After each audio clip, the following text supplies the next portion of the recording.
आज का हमारा topic M S Excel part 3। M S Excel part 3 में क्या है कि आपको बताएंगे कि व्यू कमांड के अंदर जो फाइल में व्यू मेन्यू थर्ड होता है उसमें क्या क्या होता है और उसके बारे में पूरी डिटेल आपको देंगे। लेकिन उससे पहले जैसा कि आपको पता है कि एक्सेल शुरू करने से पहले हम आपको एक फॉर्मूला बताते हैं जो एक्सेल में ही यूज़ किया जाता है और एक्सेल के लिए बहुत ही इफेक्टिव होता है और यूज़फुल होता है।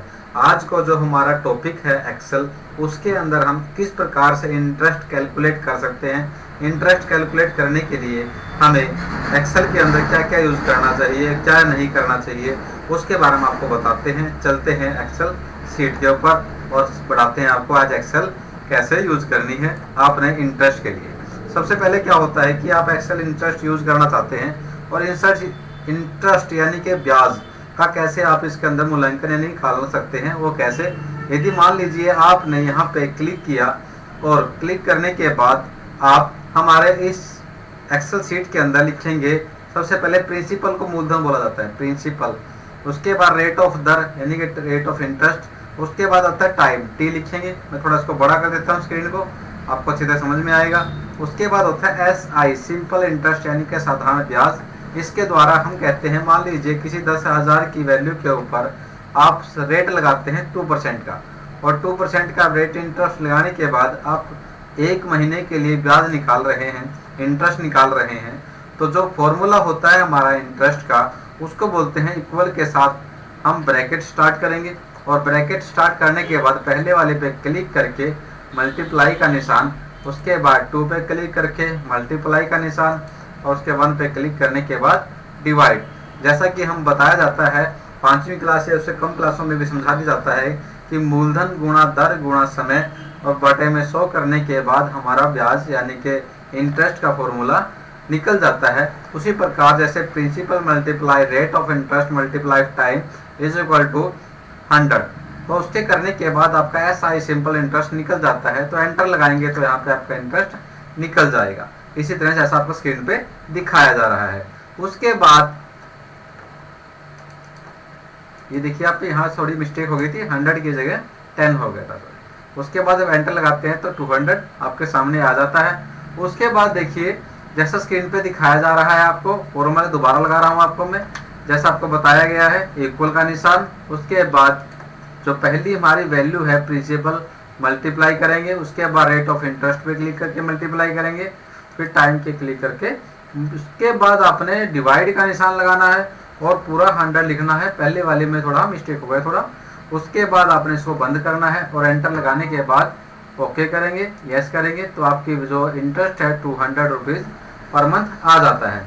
अब बात आती है कि ये तो सिंपल इंटरेस्ट निकल जाता है, इसमें कोई दिक्कत नहीं है। लेकिन बात आती है जस्ट सेकंड के अंदर आपने पॉइंटों का हिसाब करना हो, यदि किसी वैल्यू को मल्टीप्लाई करके उसका इंटरेस्ट निकालना हो, कैसे निकालेंगे। उसके लिए एक्सेल में एक टेबल बनाई जाती है। टेबल के द्वारा आपको समझाया जाता है कि किस प्रकार आप काम कर सकते हैं। मान लीजिए आपका रेट ऑफ इंटरेस्ट 1% या 1.5% या 2% या 2.5% हो सकता हो, तो कैसे इसका निकालेंगे आप, या 2.25 हो सकता है, तो किस प्रकार से आप इसका इंटरेस्ट निकालेंगे। तो इसके लिए हमें रेट ऑफ इंटरेस्ट का पर मंथ का कैलकुलेशन करेंगे। 1 मंथ, 2 मंथ, 3, 4, 5, सॉरी मिस हो गया, 5, 6, 7, 8, 9 और 10, 11, 12, यानी कि 12 महीने का हमने इंटरेस्ट निकालना है। निकालने से पहले आप ध्यान रखिए, फॉर्मूला आपको समझ में आ गया है। जो ये लाइन हमने बनाई है रेट ऑफ इंटरेस्ट यहाँ से ली है, और जो लाइन हमने ये बनाई है ये हमने टाइम से ली है। अब इस सबको सिलेक्ट करेंगे एक साथ, और एक साथ सिलेक्ट करने के बाद हम क्या करते हैं, डाटा के अंदर जाएंगे और डाटा के अंदर हमारा टेबल नाम की कमांड है, इस पर क्लिक करेंगे। जो पहला इसमें लिखा गया है देखिए सेल, रो इनपुट सेल, जो आपने ये रो बनाई है किसके माध्यम से बनाई है, 2 पे क्लिक करेंगे कि 2 के माध्यम से, हमने रेट ऑफ इंटरेस्ट के माध्यम से बनाई है। उसके बाद नेक्स्ट पे क्लिक करेंगे। यहाँ पे कॉलम इनपुट सेल, ये जो आपने कॉलम इसको बनाया है किसके माध्यम से बनाया है, ये हमने टाइम के माध्यम से बनाया है, इस पर क्लिक करेंगे। और क्लिक करने के बाद जब ओके करेंगे तो पूरा रेट ऑफ इंटरेस्ट का आपका चार्ट कंप्लीट हो जाएगा जस्ट सेकंड के अंदर। अब देख पा रहे हैं यदि 10,000 का ब्याज हम इंटरेस्ट लगाते हैं 2% रेट के दर से और 1 मंथ का, तो आपका इतना बनता है। यदि यही रेट ऑफ इंटरेस्ट हमारी 1 हो जाती है तो 1 मंथ का टू 100 रहेगा, आपका सॉरी हाँ 100 रहेगा। यदि आप अमाउंट यहाँ से चेंज कर देते हैं, मान लो 5000 कर देते हैं, तो ऑटोमेटिक ही आपकी सारी अमाउंट चेंज हो जाएंगी। कई बार क्या होता है कि वैल्यू पूर्ण रूप से ली गई है, पूरी वैल्यू को ना लेकर 5225 और 54 रुपए हम लेना चाहें तो इसको भी हम कैलकुलेट कर सकते हैं। जैसा आप स्क्रीन पे देख पा रहे हैं, किसी भी अमाउंट को किसी भी अमाउंट के साथ चेक कर सकते हैं। 1125 रुपए हमें इसको करना चाहें तो उसका भी अमाउंट यहाँ से निकाल सकते हैं। 1 रुपया, 1 रुपया 50 पैसे। यदि आप चाहते हैं कि 1 रुपया 75 पैसे हम निकालना चाहते हैं तो 2 की वैल्यू की जगह 1.75 कर देते हैं, तो वो उसके हिसाब से आपको कैलकुलेट करके देगा। ये आराम से यानी कि कितना भी निकाल सकते हो। अब मान लीजिए आपने चाहते हो कि ये इसके बजाय ये पूरा निकाला गए यानी 0.5 50 पैसे की दर से निकालना चाहें तो 50 पैसे की दर से हम यहाँ निकाल सकते हैं। टेबल के अंदर इन 3 चीजों से और इस पूरी टेबल से या इनके अंदर से कुछ भी चेंज करने के बाद जो हमारी ये वैल्यू आती है ये ऑटोमेटिक चेंज होती रहेगी, जैसा आप स्क्रीन पे देख पा रहे हैं। मेरे ख्याल से आपको पूरा इंटरेस्ट इस तरह से समझ में आ गया है। यदि आप चाहते हैं कि ये समझ में नहीं आया तो कृपया उस पर कमेंट करें, भाई ये चीज़ हमें समझ में नहीं आई है, हम उस पर दोबारा वीडियो बनाएंगे और आपको दोबारा इस पर समझा भी देंगे। अब चलते हैं हमारे टॉपिक की तरफ। जैसा कि हम हर बार वीडियो में करते हैं, पहले एक फॉर्मूला को अच्छी तरह से समझाते हैं, फॉर्मूला समझ में आ जाता है, उसके बाद जो हमारा मेनूज है इसके अंदर एक्सेल के अंदर हर एक फाइल, एडिट, व्यू, इंसर्ट वगैरह सबके बारे में बताते हैं। आज का जो फॉर्मूला था आपका इंटरेस्ट का था, इंटरेस्ट के अंदर किस प्रकार आप ब्याज निकाल सकते हैं, किस प्रकार आप साधारण ब्याज की गणना कर सकते हैं। चुटकियों के अंदर 1 सेकंड के अंदर अमाउंट चेंज कर सकते हैं, अमाउंट चेंज करने के बाद किसी वैल्यू को निकाल सकते हैं। तो आज हम स्टार्ट करते हैं हमारा व्यू। व्यू में क्या है, सबसे पहली कमांड हमारी होती है नॉर्मल। एक्सेल में जब हम फाइल में खोल के देखते हैं तो हमारा नॉर्मल व्यू हमारे सामने होता है जैसा हमारे दिखाई दे रहा है।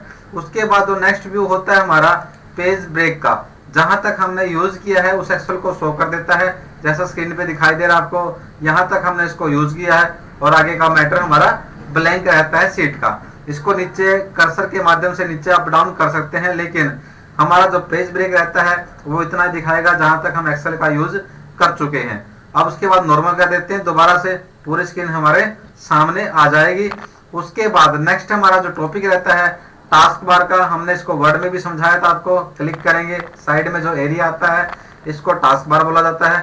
टास्क बार के माध्यम से हम इसको ओपन का, सर्च का, कॉपी पेस्ट का, क्लिपबोर्ड का, कई सर्चिंग का, कुछ चीजों का यूज इसके द्वारा हम कर सकते हैं, जैसा स्क्रीन पे आपको देख रहे हैं। उसके बाद नेक्स्ट जो टॉपिक रहता है हमारा, अब चलते हैं नेक्स्ट पे, टूल बार। कोई भी टूल हमारी गायब हो जाती है, हाइड हो जाती है, छुप जाती है, तो हम यहाँ से टूल बार पे क्लिक करेंगे। जो टूल बार हमारी इस टाइम स्क्रीन के ओपन है उनके आगे चेक कॉन लिखा मिलेगा, आपको लगा मिलेगा। यदि चेक कॉन नहीं है तो वो ऑफ है, उसको हम खोल सकते हैं। जैसे कि हमारे पास ड्राइंग टूल बार नहीं है तो हम नीचे लेकर आ सकते हैं, जैसा स्क्रीन पे दिखाया जा रहा है। उसके बाद नेक्स्ट जो हमारा टॉपिक है उसके बाद है हमारा फॉर्मूला बार। फॉर्मूला बार क्या है, ये वाली जो बार है हमारी फॉर्मूला बार। कोई भी टॉपिक हम लिखते हैं तो सारा फॉर्मूला बार में दिख जाता है। आप फॉर्मूला लगाना चाहते हैं, इसको नॉर्मल टेक्स्ट में लिखना चाहते हैं, यदि इस टूल बार को आप छुपाना चाहते हैं तो आप छुपा सकते हैं किसी भी क्लिक करके बाहर, और फॉर्मूला बार पे क्लिक करेंगे तो ये लाइन यहाँ से चलेगी, जैसे आपको देख रहे हैं हाइड हो चुकी है। वापस लेके आना चाहते हैं तो फॉर्मूला बार पे क्लिक करेंगे, ये लाइन वापस आ जाएगी आपके सामने। उसके बाद नेक्स्ट रहता है हमारा जो टॉपिक है स्टेटस बार। जो नीचे रेडी लिखा हुआ है आप देख रहे हैं स्टार्ट बटन के ऊपर, ये पूरी की पूरी स्टेटस बार है। यदि इस पे क्लिक करते हैं तो रेडी नाम का ऑप्शन यहाँ से हट जाएगा और उसके बाद सीधा ड्राइंग बार आ जाएगा। उसके बाद आप नेक्स्ट चलते हैं, जो दोबारा लेके आना है तो रेडी वाला ऑप्शन दोबारा स्टेटस बार के अंदर आ जाएगा। इसी तरह से नेक्स्ट टॉपिक हमारा आज का है हेडर फुटर। हम लगा चुके हैं, फाइल के अंदर हेडर शो करना है, फुटर शो करना है। आप क्लिक करोगे उसके ऊपर आप आराम से लिख सकते हो। ये चीज हमने पहली क्लास के अंदर फाइल में बता दिया गया कि हेडर फुटर कैसे लगाना है और कैसे इसके अंदर शो करेगा।